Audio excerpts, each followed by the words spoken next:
Salut à tous, c'est Dylan du René Geek. Alors désolé pour le son au départ qui sera bof bof, en effet, comme je vous avais dit, quand je filme sur des plans de travail entre guillemets autres que celui de mon atelier, malheureusement je peux pas amener le micro, donc désolé pour le son qui au début de la vidéo sera très bof bof. Donc voilà, on est rendu à la vidéo donc mise à jour entre guillemets du petit iMac G3, donc là vous allez vous dire qu'est-ce qu'il fout l'iMac est à l'envers, etc. Tout bête, en fait, j'hésite au niveau de l'installation du système, donc c'est un Mac qui ne sera pas utilisé. Automatiquement, si on passe de macOS classique à macOS Puma ou Jaguar, donc la 10.1, 10.2, enfin macOS X, il va nous manquer quelque chose. Ceci. De la RAM. Donc il faut savoir que ce modèle-là était équipé si je dis pas de bêtises, 32 ou 64 mégas de RAM, je dis bien mégas. Donc le but, en fait, on va lui augmenter un petit peu sa RAM, donc j'ai déjà enlevé la barrette. Pour ce faire, c'est vraiment très très simple sur un iMac G3. Beaucoup de gens critiquent Apple en disant c'est compliqué, etc. Alors c'est vrai que ce n'est plus le cas aujourd'hui, mais à l'époque c'était un vrai bonheur. C'était à la portée de n'importe qui. Déjà, mauvais exemple, on débranche le cordon d'alimentation, donc là il est débranché d'un côté mais pas au cul du l'iMac, mais débranchez-le au cul, comme ça on est sûr. Donc on débranche tout ce qu'alimentation sur l'iMac, on appuie sur le bouton Power pendant 5 secondes pour décharger toute électricité résiduelle qui pourrait rester. Là vous avez un petit loquet, tournevis plat, verrouillé d'un côté, déverrouillé de l'autre. Une fois que c'est déverrouillé, hop, une trappe s'ouvre à vous. Donc dans cette trappe, on peut voir 2 ports RAM. Donc là, il n'y en a pas vu que je l'ai enlevé. Donc ensuite, ça consiste, donc c'est de la PC100 qu'il lui faut. Alors je vais essayer de lui mettre de la PC133 pour voir s'il accepte. Donc là, j'ai quelques barrettes. Il faudra que je me renseigne en gros sur quelle barrette... voilà, ça c'était la barrette d'origine. Hein, sur quelle barrette correspond, enfin, on s'installe correctement. Mais là, notamment, j'ai une 128 mégas. Donc 128 mégas qui est ici. Alors en PC 133, alors est-ce qu'il va faire le downgrade automatiquement de la fréquence? J'aimerais bien. Voilà, donc j'ai une PC 133 et après, j'ai celle-ci qui est en 64 mégas en PC 133 également. Donc c'est de la SDRAM, hein, je vous ai pas précisé, mais la SDRAM est facilement reconnaissable. Un trou ici, un trou ici. C'est de la RAM que l'on ne trouve plus facilement parce que la quantité est infime au niveau de... Voilà, là j'ai une PC100 mais je connais pas sa capacité. Donc oui, RAM qui est compliqué à trouver aujourd'hui. Et là ces deux-là, AB64, 64 en PC133. Ça c'est la barrette d'origine. Et ensuite j'ai de la... Oh bah à la limite, vu qu'au mieux j'ai que de la 64, autant faire un mix, je pense. PC 164 et PC 133 128 mégas. Comme ça, il me semble que si je mets une PC 100 et une PC 133, le Mac va donner priorité, en fait, va rabaisser la fréquence de la PC 133 à la PC 100, donc ça devrait pas poser de soucis. Donc c'est parti pour enfiler tout ça. Alors... Donc c'est vraiment tout bête, hein, c'est comme installer une RAM tout à fait classique, donc où j'ai mis ma barrette ici. Donc il n'y a pas tellement d'ordre sur ce modèle-là. Ah, le couvercle qui est un petit peu capricieux. Donc je sais pas si vous allez voir correctement, surtout qu'il y aura mes mains devant. Je vais essayer de vous zoomer tout ça. Voilà, donc... hop. Est-ce que j'ai un numéro? Non, j'ai pas de numéro ni rien. De slot, donc on va lui mettre la 128 ici. Donc je pense que je vais rester sous Puma vu que j'aurai même pas 256 mégas de RAM. Ça sera beaucoup plus sage. De toute façon c'est juste histoire de faire la migration sous OS X. Bien sûr pas de Tiger ni rien. Pour Tiger il aurait fallu au moins minimum 512 mégas. Mais c'est quelque chose que je n'ai pas, et comme c'est juste pour de la collection, et pour ça m'a été réclamé de faire le passage, hein, enfin ça m'a été réclamé, on va dire que je l'ai proposé, je vois que des personnes me l'ont réclamé, donc pour moi c'est la bonne occasion de vous faire vraiment la démonstration complète. Donc alors attention, à la vidéo qui va suivre, ça sera la vidéo intégrale, hein, c'est-à-dire il n'y aura pas de coupure ni rien, je filmerai l'intégralité de l'installation. Voilà, donc nos barrettes sont installées. On referme, il n'y a plus qu'à tester. Alors, est-ce que j'ai un tournevis plat qui traîne dans les parages? Non. Il me semble que j'en avais une HS, je crois que, ouais, d'ailleurs c'est celle-là, de SDRAM. Alors ce que je fais là, pas bien du tout, hein. Ne le faites surtout pas avec une barrette, on va dire valide. Voilà. Prenez une pièce ou un tournevis plat, ça sera bien mieux. Là, celle-là, je sais que ça me revient, j'avais récupéré ça en un vieux truc, elle était HS, donc... Voilà, donc c'est parti déjà pour voir si ça boot. Donc voilà, on se retrouve donc face à l'iMac G3 et son CD qui est directement inséré dedans, donc il n'y a plus qu'à booter. Au niveau du CD d'installation, la RAM a été augmentée donc avec une barrette de 128 mégas, excusez-moi, plus une barrette de 64 mégas en SDRAM. Donc effectivement, le fait que la barrette en fait de 100, la PC100 soit installée, automatiquement la barrette de 133 est rétrogradée en PC100. Donc il n'y a plus qu'à démarrer la bête et poursuivre l'installation. Je vous préviens, l'installation risque d'être assez longue, avec pas mal de blanc, parce que je vous filme l'installation intégrale de l'iMac. Donc c'est parti. Donc là j'appuie sur C.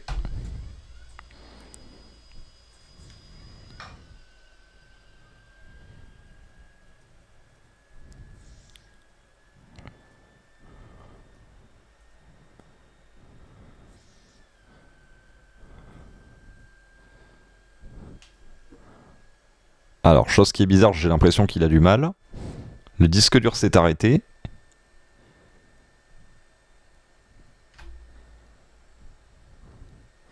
Je crois qu'il y a un petit loupé.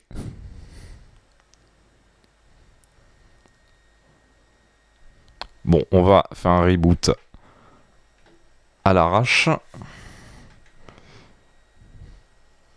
Ça arrive malheureusement des fois.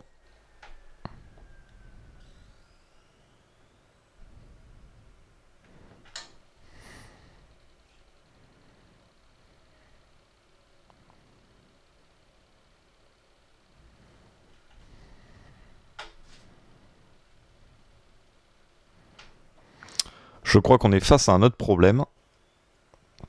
J'ai l'impression que ce petit iMac a du mal niveau alimentation. Donc ce que je vais faire, vous voyez, des fois c'est pour ça que j'aime bien ces vidéos sur des vieilles machines, parce que des fois elles ont un petit peu de mal. Alors pourquoi il aurait du mal? Il a démarré sans aucun problème tout à l'heure, je l'ai éteint un petit peu à l'arrache, mais bon, je pense pas que ça soit ça qui ait posé souci. Voyons voir au niveau de la PRAM s'il y a un petit souci.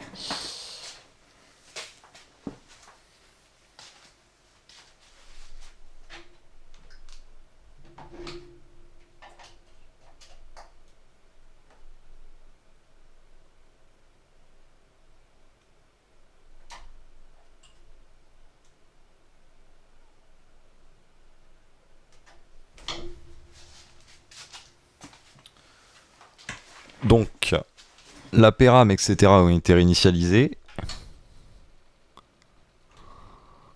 J'aime pas ça, j'aime pas ça. Je reviens de suite. Donc a priori c'est reparti.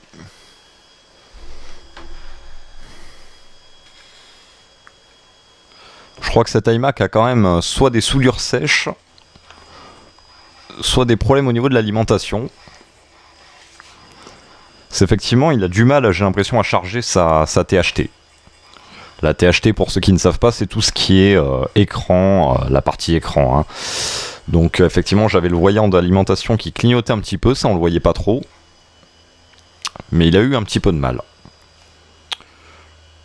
C'est la première fois qu'il me fait ça, alors est-ce qu'il a reçu un petit choc pas impossible, mais je pense je mets ça sur le compte des soudures qui doit être un petit peu âgé. Donc c'est parti, macOS charge.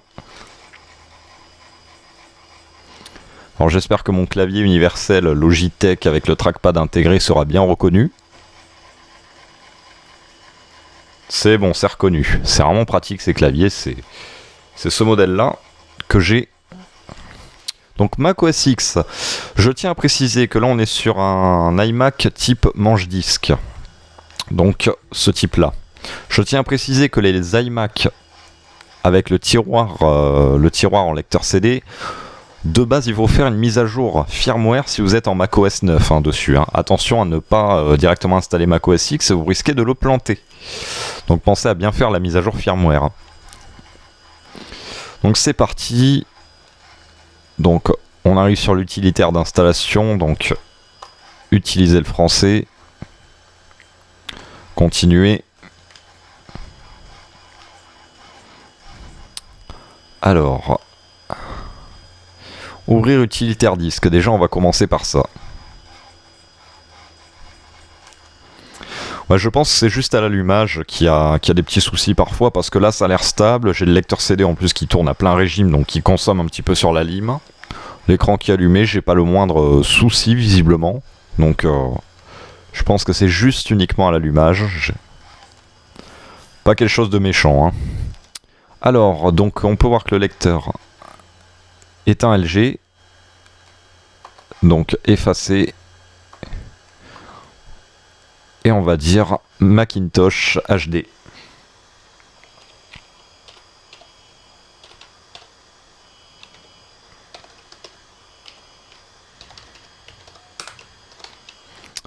Alors, je vais mettre installer les gestionnaires macOS 9. Effacer. Oui. Donc c'est parti.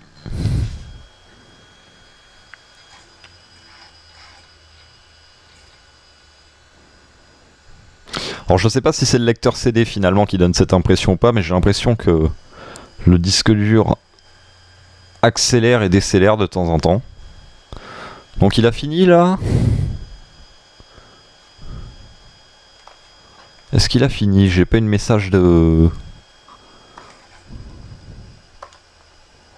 Bon.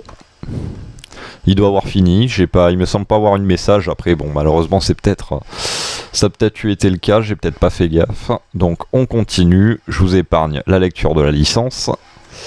On accepte. On choisit donc la destination. Alors.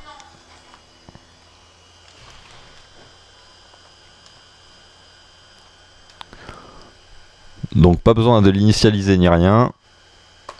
On continue. Moi j'aime bien personnaliser à chaque fois.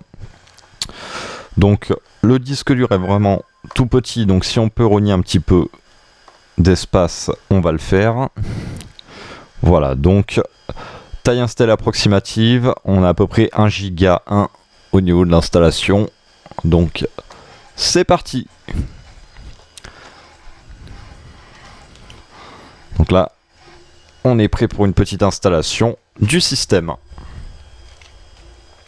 Donc encore une fois, les variations que vous voyez à l'écran au niveau de la caméra ne sont pas dues à l'écran de l'iMac. C'est le fait que je filme un écran CRT qui donne cette impression-là, entre guillemets.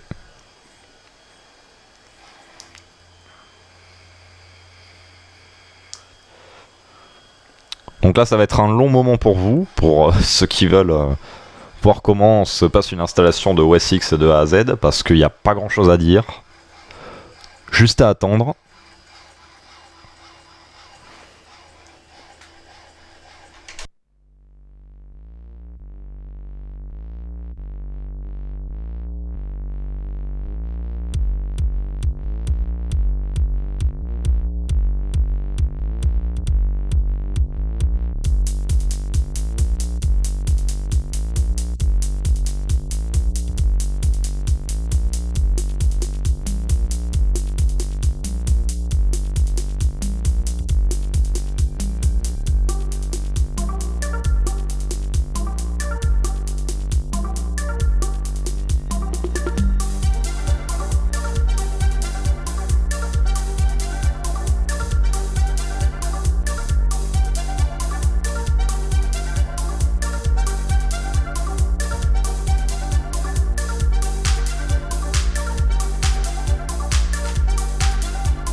qui m'a toujours fait rire, c'est le temps assez erratique au niveau du compteur de temps en fait. Vous voyez, on est passé de 54 minutes à ça descend, 17 minutes. En moyenne, avec une configuration adaptée, recommandée ou un petit peu plus supérieure, comptez un quart d'heure pour une installation d'OS X. Environ, à peu près, d'anciens OS X. Hein. On va dire de macOS 10, proprement parler, à macOS 10.4. Le 10.5 était beaucoup plus lourd.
Je vous fais écouter un peu comment le bruit que ça faisait niveau système. Si ça peut vous intéresser, le bruit d'un vieux lecteur CD, d'un vieux disque dur, je vous laisse entendre.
Donc on arrive à la fin de l'installation.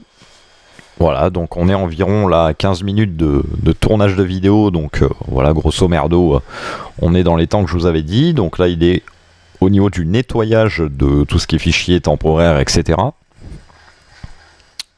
J'espère que l'attente n'a pas été trop longue pour vous.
Et voilà, donc l'ordinateur est prêt à redémarrer. Donc c'est ce qu'on va faire. On redémarre la bécane.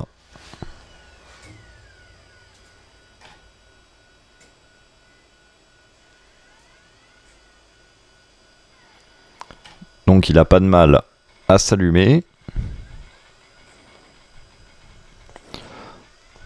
Donc là, vu que je n'ai pas pressé le bouton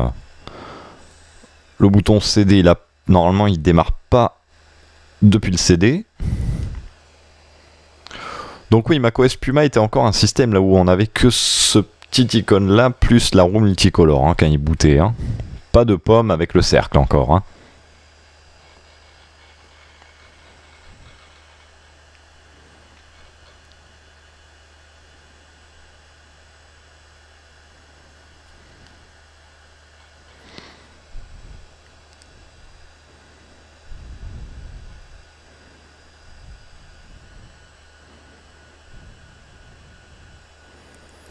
Donc ma foi, c'est assez long à démarrer quand même. Hein. Évidemment, nous sommes sur un disque dur à plateau, etc. Hein. Pas de SSD ni rien.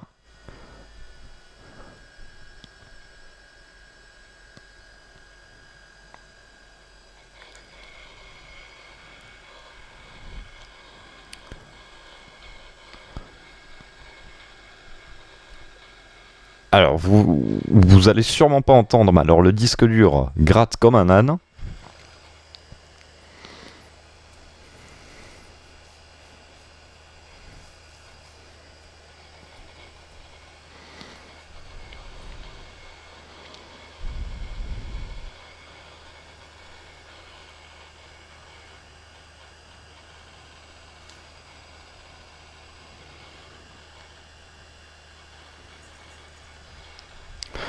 Ça vient, encore un petit peu de patience.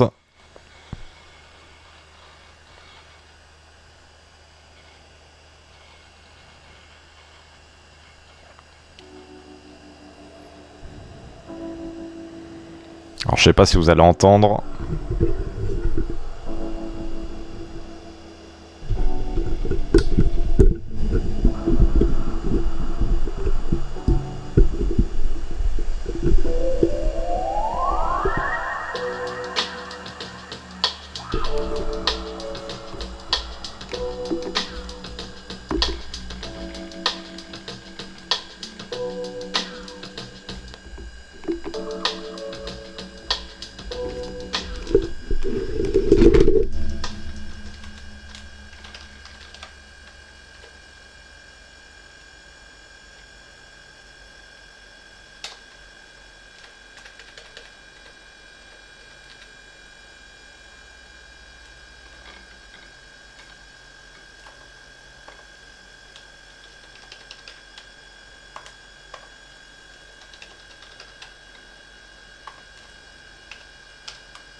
Donc là, on peut voir que la pile doit être morte parce qu'on est rendu en janvier 70.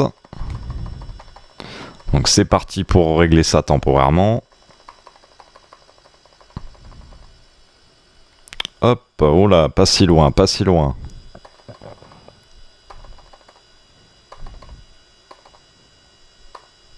Voilà, qui est mieux. Et là, on va faire ça. Hop.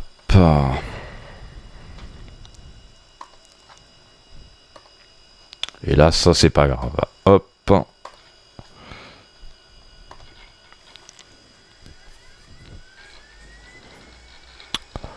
Donc, normalement, on va apercevoir le bureau d'OSX et nous y sommes. Donc, voici OSX sur un iMac. Donc, on va éjecter le CD.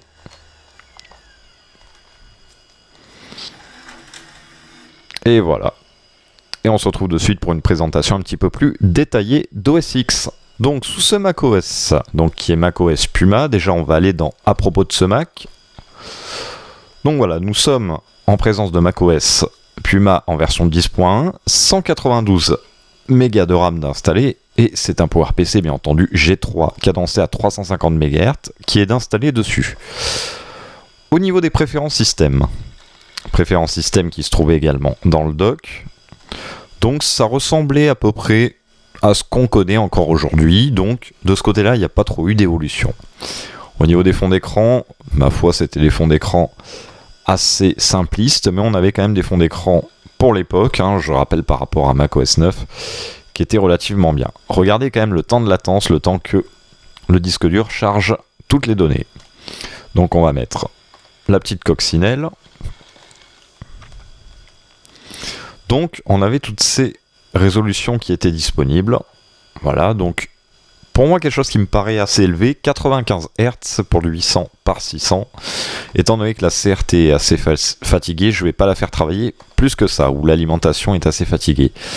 Nous avons notre fameux navigateur, qui n'est pas Safari. Safari a été introduit, je crois, à partir de Puma ou macOS Panther, donc 10.2 ou 10.3. Nous avons donc Internet Explorer pour Mac. Édition 5.1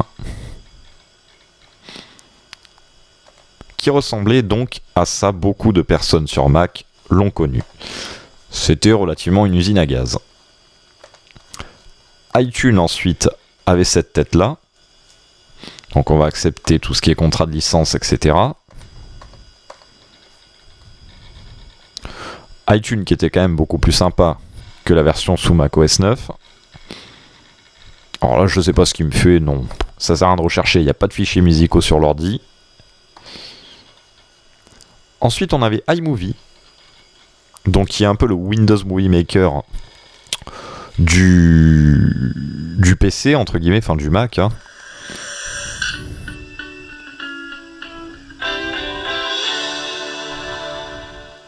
Avec une petite vidéo de présentation.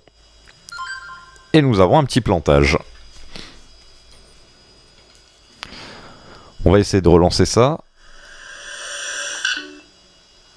Ouais, donc on a du plantage. Faut savoir que macOS Puma n'était pas particulièrement stable non plus. Hein. On était encore entre guillemets aux versions bêta des Mac. Et ensuite donc, ce que nous avons, pas grand chose à découvrir. Hein. Donc on avait Acrobat Reader, qui est un lecteur PDF qui était fourni par défaut. Donc il faut savoir que Apple n'avait pas encore ses propres logiciels à l'époque. Ils utilisaient beaucoup de logiciels tierces, hein, comme on le voit, Internet Explorer, Acrobat Reader, etc. Très peu de logiciels étaient au final développés par Apple. Maintenant, quand on dit Safari, on sait très bien que c'est un navigateur qui est développé par Apple. Ensuite, pas mal de trucs. Hein, on sait très bien qu'on a un lecteur PDF natif intégré par Apple, mais avant, il faut se remettre au contexte avant, ils étaient obligés d'utiliser donc des utilitaires des fabricants de logiciels, quoi, tout simplement. Voilà, donc on avait un petit moniteur de CPU qui était ici, voilà, donc bon, hein, c'est vraiment très très gadget. Donc on va voir un truc. Hein. Vous avez Stufit Expander aussi, qui était un décompresseur en fait, hein, pour tout ce qui est zip, etc. Il faut savoir qu'il y avait besoin de dézip, etc., il y avait besoin de Stufit. Donc maintenant, si on lance par exemple iMovie, et vous voyez qu'on plafonne. Et c'est pour ça que... Voilà, on plafonne au niveau du CPU à fond. Hein. Je sais pas si vous voyez bien, oui, je viens de regarder dans mon retour, iTunes. On plafonne aussi pendant un court instant, mais ça ne dure pas. Internet Explorer, on va voir. On est quand même bien haut, on plafonne. Et là, je peux pas lancer de recherche, mais je lancerai des petites recherches. Ça plafonnerait également. Donc voilà, bon, j'ai pas d'autre chose vraiment à vous montrer à propos vraiment de ce macOS X, quoi. Ni de cet iMac, mais bon, voilà un peu une vidéo présentation upgrade, quoi, on va dire, d'un petit iMac qui a tout de même 20 ans. Donc bon, très compliqué à mettre maintenant à jour, etc. C'est plus du tout mis à jour. Voilà, donc je vous dis salut à tous et à la prochaine.